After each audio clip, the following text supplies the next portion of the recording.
Il y a un instant précis dans la vie de chaque femme où elle comprend qu'elle a passé trop de temps à attendre la permission d'exister pleinement.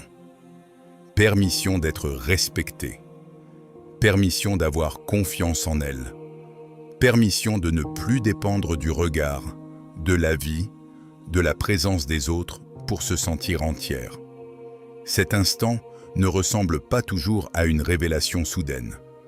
Le plus souvent, il arrive discrètement, après une déception de plus, après une nuit blanche de plus passée à analyser les paroles de quelqu'un d'autre, après une énième fois où elle s'est sentie plus petite qu'elle ne l'était réellement. Et puis, un jour, quelque chose se fissure, une lassitude, une lucidité, et une question simple émerge.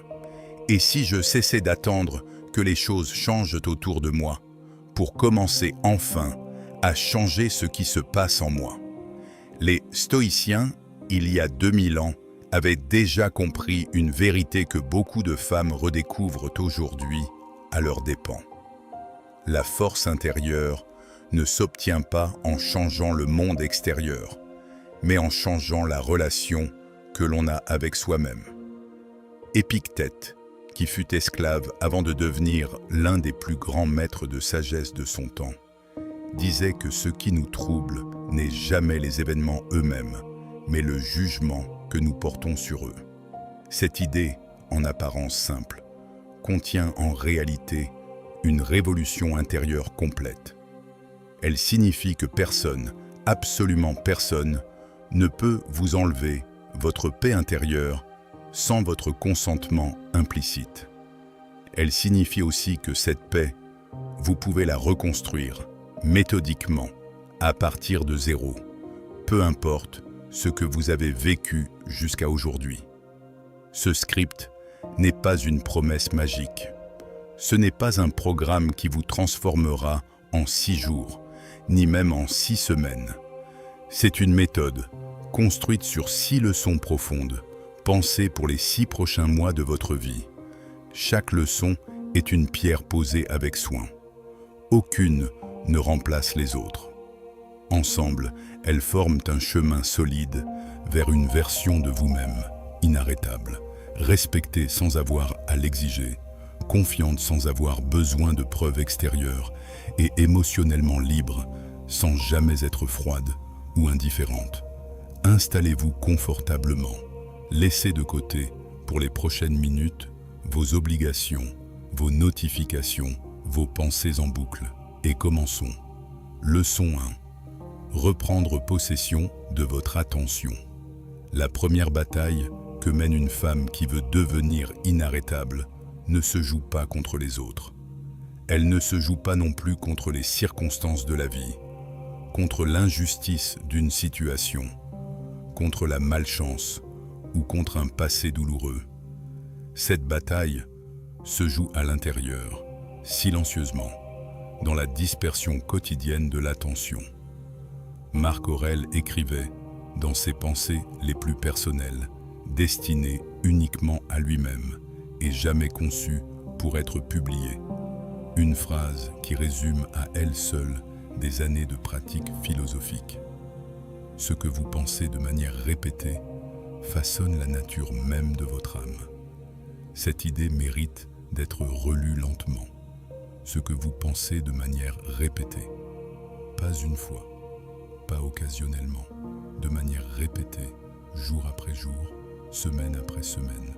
Si vous passez vos journées à ruminer ce que les autres pensent de vous, votre âme prend progressivement la forme de cette dépendance.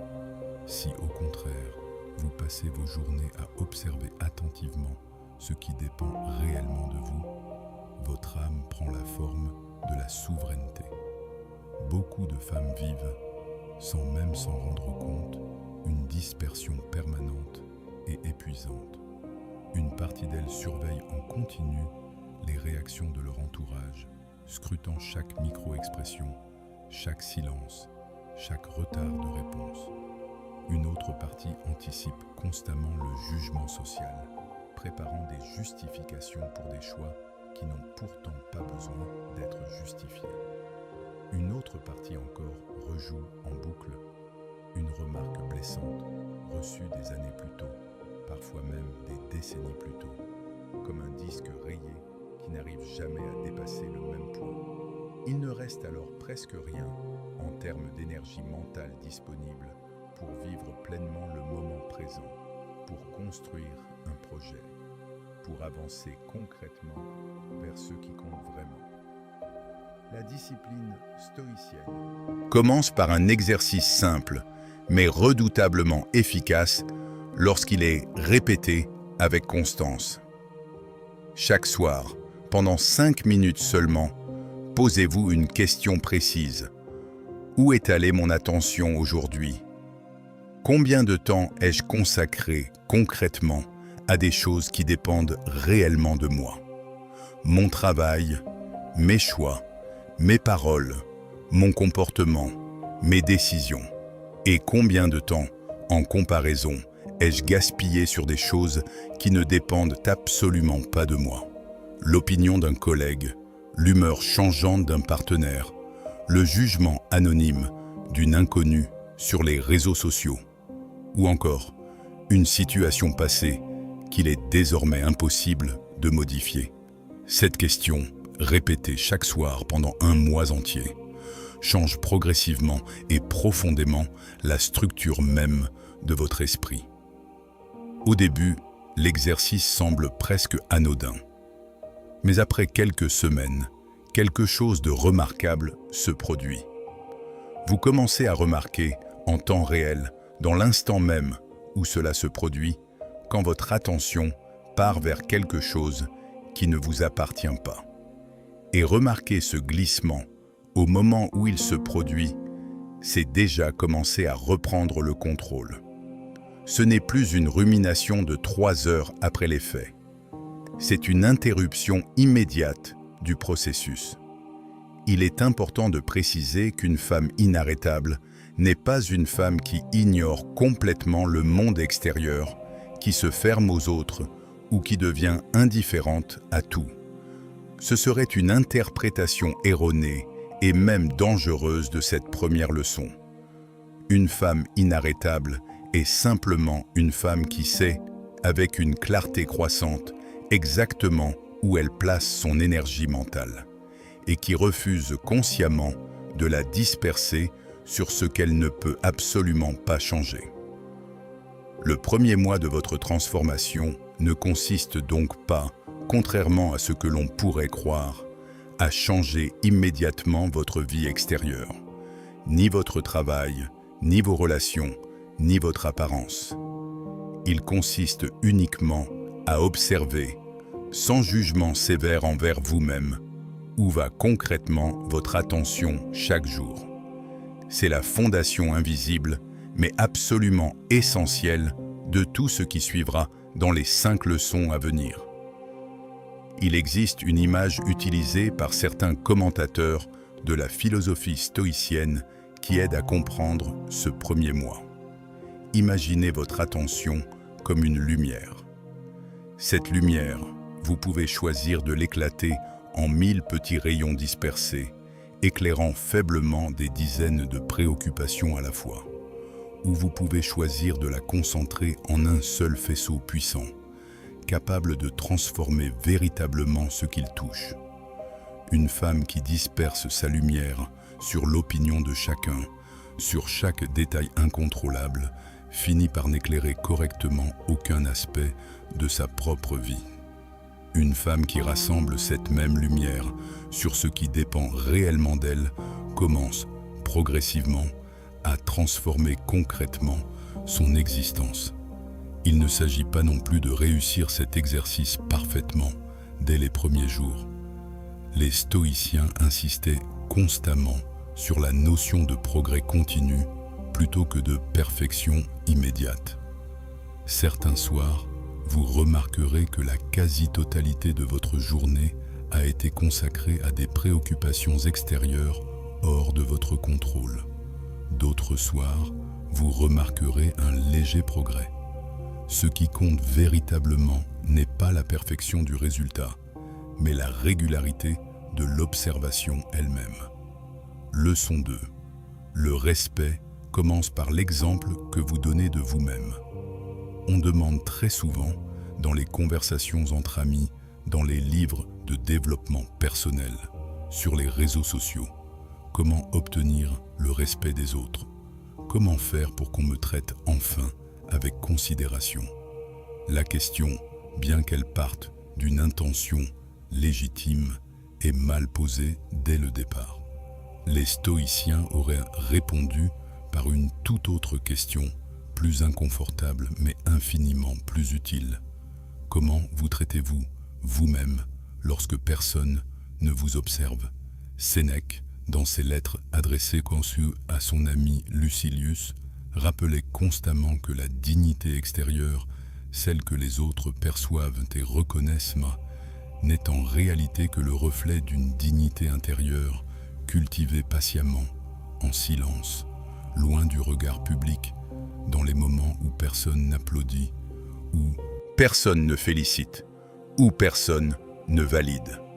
Une femme qui se parle à elle-même avec dureté lorsqu'elle commet une erreur, qui se dévalorise systématiquement dans son dialogue intérieur, qui s'excuse pendant de longues minutes pour des choses qui ne nécessitent en réalité aucune excuse, envoie inconsciemment ce même message, exactement le même, au monde extérieur.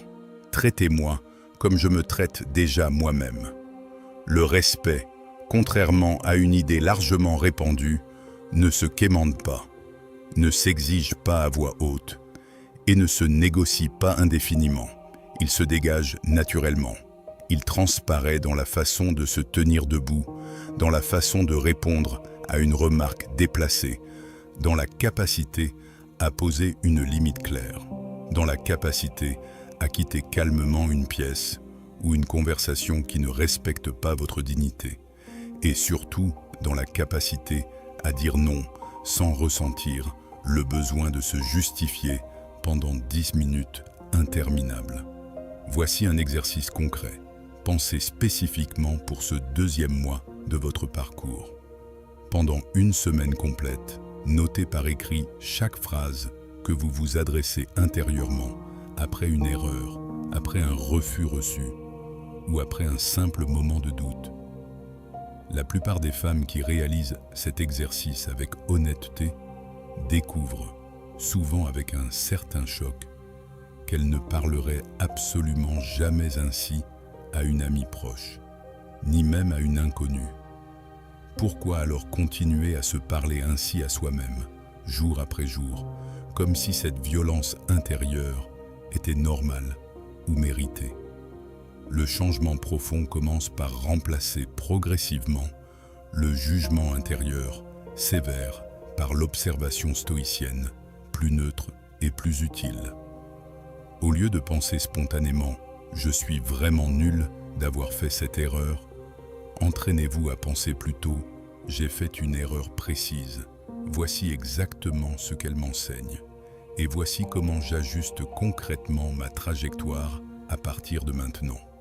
La différence entre ces deux formulations semble subtile à première lecture.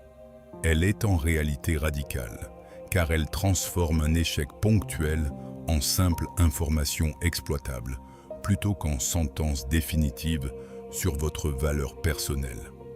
Le respect que vous recevez des autres suit, presque systématiquement, le respect que vous vous accordez d'abord à vous-même.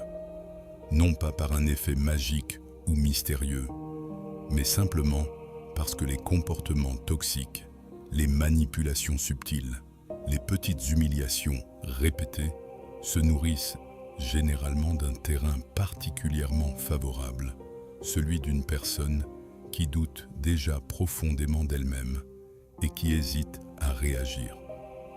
En cultivant patiemment un respect intérieur stable et constant, vous retirez progressivement ce terrain favorable.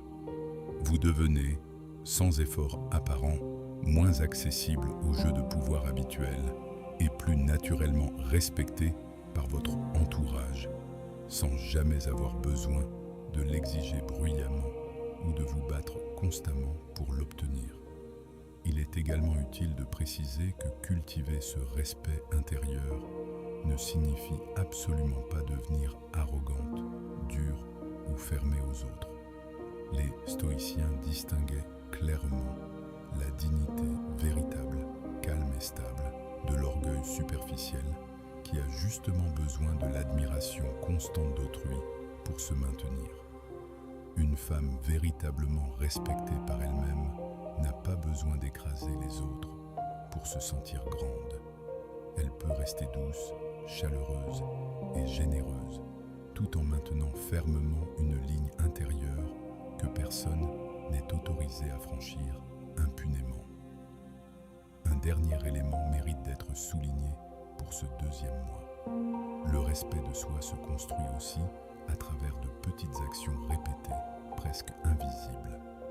Tenir une promesse que l'on s'est faite à soi-même, terminer une tâche commencée plutôt que de l'abandonner par découragement, choisir la version honnête d'une situation plutôt que la version confortable. Chacune de ces actions, prises isolément, semble insignifiante.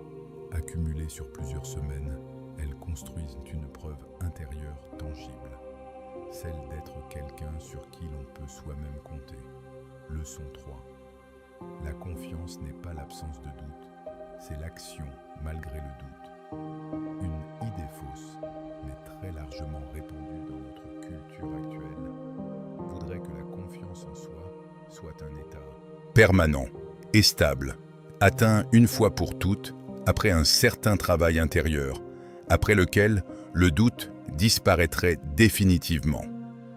Les stoïciens, s'ils pouvaient observer notre époque, auraient probablement trouvé cette idée naïve, voire légèrement dangereuse, car elle crée une attente irréaliste et une frustration permanente chez celles qui continuent, malgré leurs efforts, à ressentir du doute.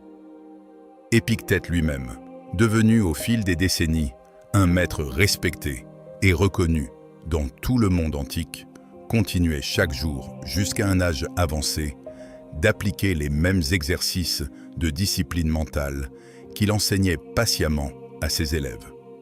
Il ne prétendait jamais avoir atteint un état final, parfait et immuable. La confiance pour les penseurs stoïciens n'est donc pas un sentiment agréable qu'on attend passivement de ressentir avant d'oser agir. C'est avant tout une compétence concrète qui se développe et se renforce précisément en agissant. Doute compris, inconfort compris, peur compris. Ce troisième mois de votre parcours est entièrement consacré à un principe fondamental de la philosophie stoïcienne. Différencier clairement ce qui dépend véritablement de vous et ce qui n'en dépend absolument pas.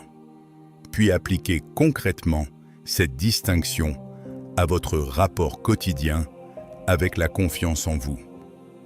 Ce qui dépend entièrement de vous, votre niveau de préparation avant un événement important, votre honnêteté envers vous-même et envers les autres, l'intensité de votre effort, la qualité globale de votre travail et votre comportement face à une situation difficile.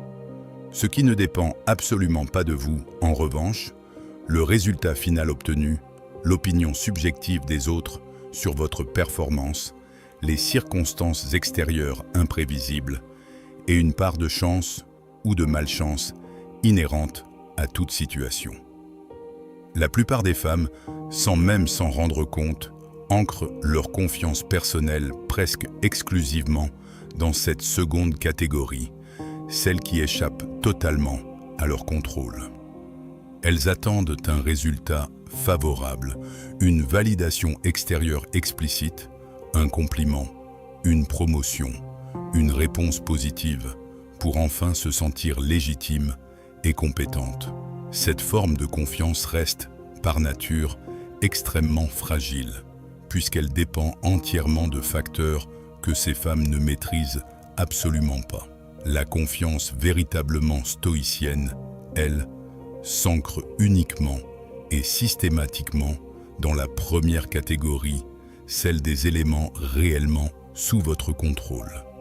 Une femme peut se répéter intérieurement avant une présentation professionnelle particulièrement difficile, avant une conversation délicate avec un proche, avant une décision importante qui engage son avenir. J'ai fait, avec rigueur et sincérité, tout ce qui dépendait concrètement de moi.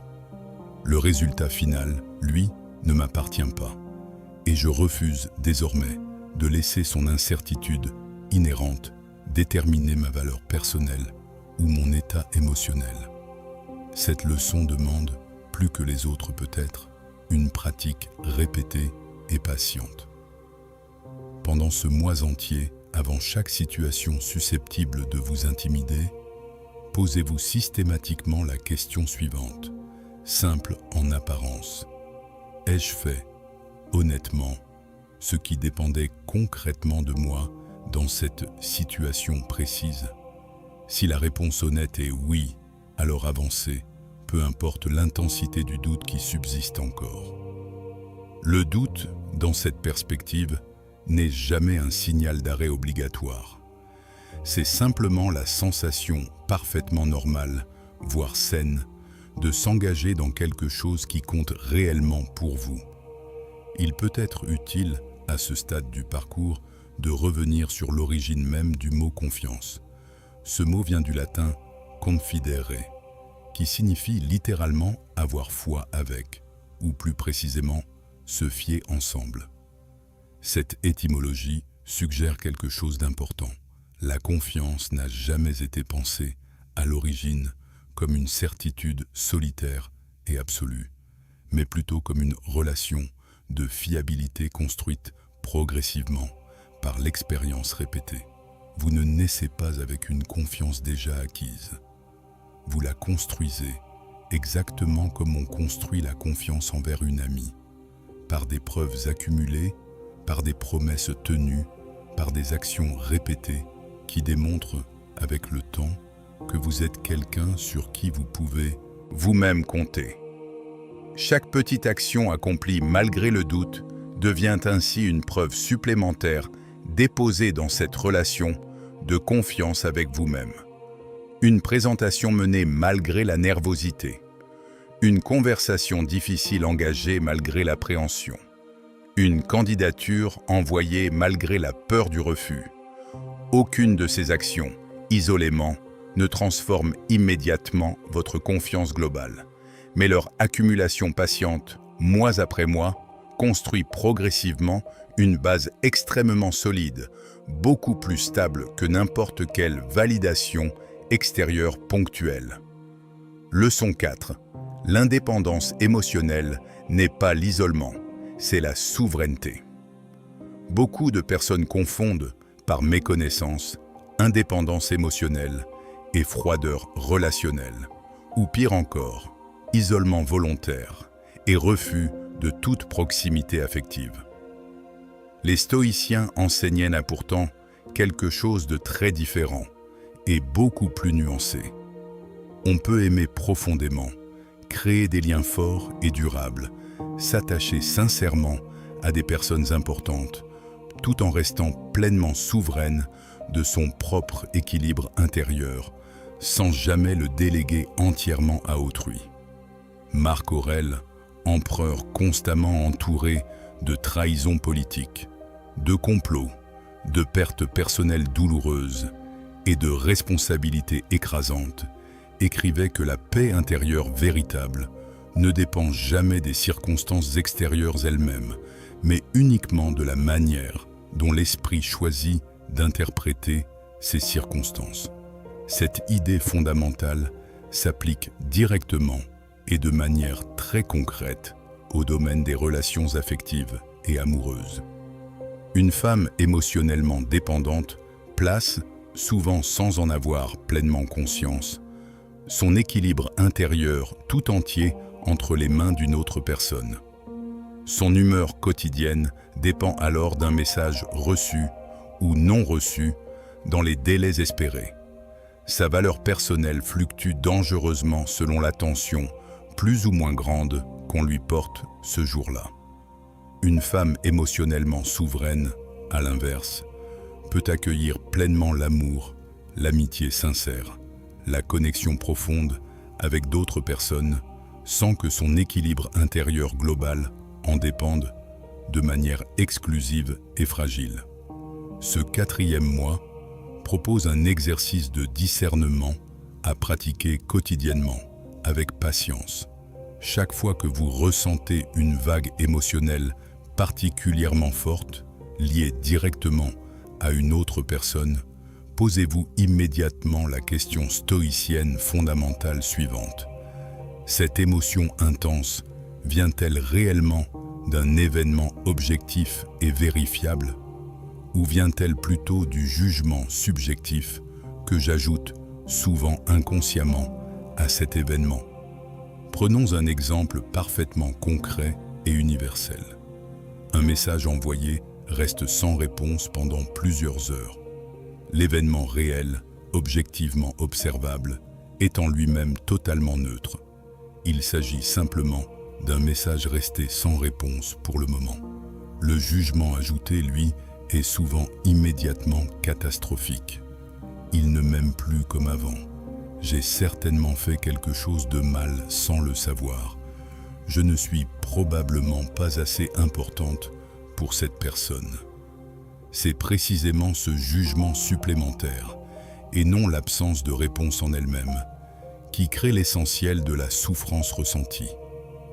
En isolant clairement et systématiquement l'événement réel du jugement ajouté, vous reprenez progressivement le contrôle de votre paix intérieure.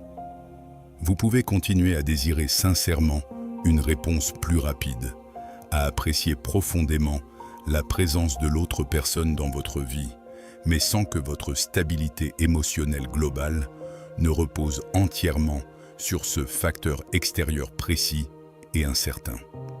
L'indépendance émotionnelle, comprise de cette manière nuancée, n'éloigne absolument pas des autres personnes.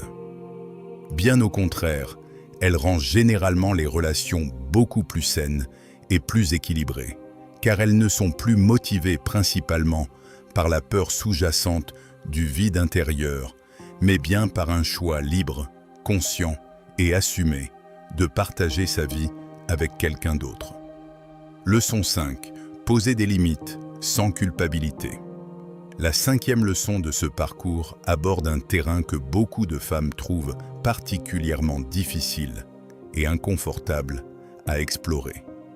Dire non, clairement, refuser une demande, fixer une limite précise, sans ressentir immédiatement après une vague intense de culpabilité. Les stoïciens distinguaient avec une grande rigueur intellectuelle ce qui relève véritablement de notre devoir authentique et ce qui relève plutôt d'attentes sociales arbitraires, parfois même profondément injustes envers nous.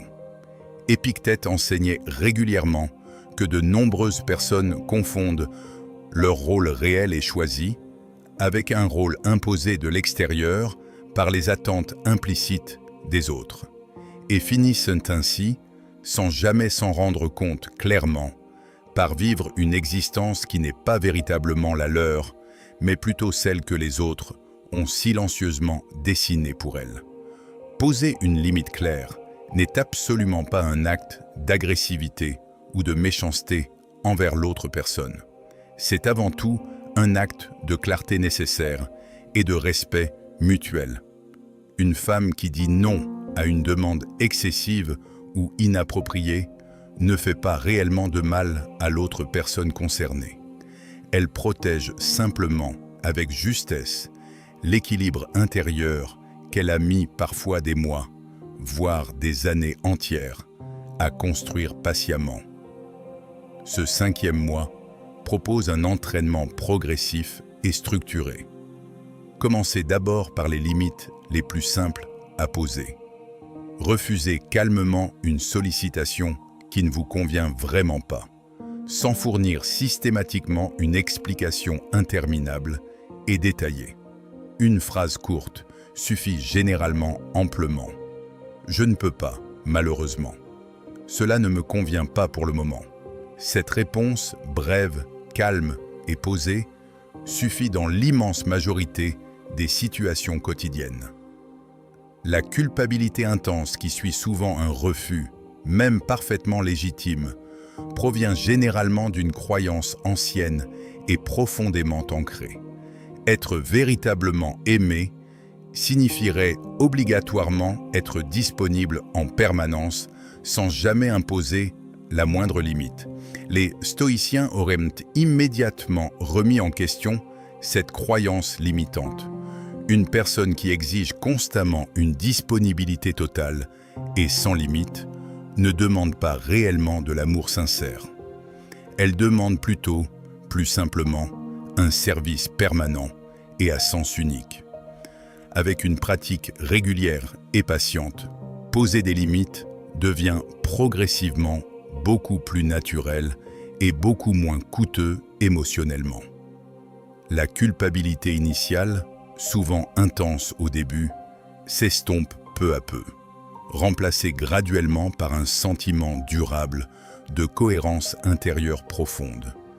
Vos actions quotidiennes correspondent enfin véritablement à vos besoins réels et non plus uniquement aux attentes implicites ou explicites des autres autour de vous. Une observation supplémentaire mérite d'être faite ici. Lorsqu'une femme commence à poser des limites plus claires après des années d'accommodation excessive, certaines personnes de son entourage réagissent mal, parfois même avec colère ou incompréhension. Cette réaction, bien que désagréable à vivre, ne signifie absolument pas que la limite posée était injustifiée. Elle signifie simplement que ces personnes s'étaient habituées à un fonctionnement qui leur convenait et qu'elles doivent désormais s'ajuster à une nouvelle réalité relationnelle. Les stoïciens auraient vu dans cette tension temporaire un signe encourageant plutôt qu'inquiétant, celui d'un changement réel et tangible en train de se produire. Avec le temps, les relations qui méritent réellement d'être conservées s'ajustent à ces nouvelles limites, souvent même avec un respect accru. Les relations qui, à l'inverse, ne reposaient que sur votre disponibilité illimitée et votre incapacité à dire non, s'effritent naturellement. Ce tri progressif, bien qu'inconfortable au début, fait partie intégrante du chemin vers une vie relationnelle plus saine et plus alignée avec vos besoins réels. Leçon 6. Devenir la femme qui n'a plus besoin de prouver sa valeur. La dernière leçon de ce parcours de 6 mois rassemble et synthétise tout ce qui a été exploré précédemment en un seul principe stoïcien véritablement fondamental. La valeur profonde d'une personne ne se prouve jamais de manière définitive à autrui. Elle se vit simplement, jour après jour, de l'intérieur. Sénèque écrivait que la véritable grandeur d'âme consiste précisément à rester fondamentalement semblable à soi-même, peu importe les circonstances traversées, qu'elles soient favorables ou au contraire particulièrement défavorables et difficiles. Une femme devenue inarrêtable n'a progressivement plus besoin de convaincre activement les autres de sa propre valeur personnelle, simplement parce qu'elle a cessé, en tout premier lieu et de manière définitive, de chercher cette validation essentielle à l'extérieur d'elle-même. Ce 6e et dernier mois consiste en une véritable pratique de synthèse complète. Reprenez, une par une, et avec attention, les 5 leçons précédentes explorées au fil de ce parcours. Observez honnêtement les changements déjà accomplis, même les plus discrets ou les plus modestes. Notez précisément les situations concrètes où vous avez réagi différemment qu'auparavant. Une attention mieux dirigée et plus consciente. Un dialogue intérieur sensiblement plus respectueux envers vous-même. Une action posée malgré un doute persistant. Une émotion intense observée avec lucidité plutôt que simplement subie passivement. Une limite claire posée sans ressentir le besoin de s'excuser pendant 10 minutes interminables. Ces changements progressifs, accumulés patiemment sur 6 mois entiers, ne créent généralement pas une transformation spectaculaire, soudaine et immédiatement visible de l'extérieur. Ils créent plutôt quelque chose de beaucoup plus solide et de beaucoup plus durable. Une nouvelle fondation intérieure profonde, sur laquelle chaque situation future, sans exception, viendra désormais naturellement s'appuyer. Une femme inarrêtable, au sens stoïcien de ce terme, n'est absolument pas une femme rendue invulnérable ou insensible à toute épreuve. Les stoïciens eux-mêmes ne prétendaient d'ailleurs jamais atteindre une perfection absolue et définitive au cours de leur existence. Une femme inarrêtable reste fondamentalement une femme qui continue de douter parfois, qui ressent encore pleinement de la tristesse, de la colère légitime ou de l'incertitude face à l'avenir. Mais elle a développé méthodiquement et patiemment une compétence intérieure essentielle, celle de revenir encore et encore, autant de fois que nécessaire, à ce qui dépend véritablement d'elle, à sa dignité intérieure profonde et à sa capacité durable d'agir malgré la présence persistante du doute. 6 mois ne suffisent évidemment pas pour devenir parfaite, et ce n'était d'ailleurs jamais l'objectif réel de ce parcours. Mais 6 mois suffisent largement, en revanche, pour devenir profondément et durablement différente, plus stable intérieurement, plus naturellement respectée par son entourage, plus sincèrement confiante dans ses propres capacités et plus authentiquement libre sur le plan émotionnel. Et c'est précisément cette différence profonde, accumulée patiemment jour après jour, semaine après semaine, qui transforme progressivement une femme ordinaire en une femme que rien, désormais, ne peut véritablement arrêter sur son chemin.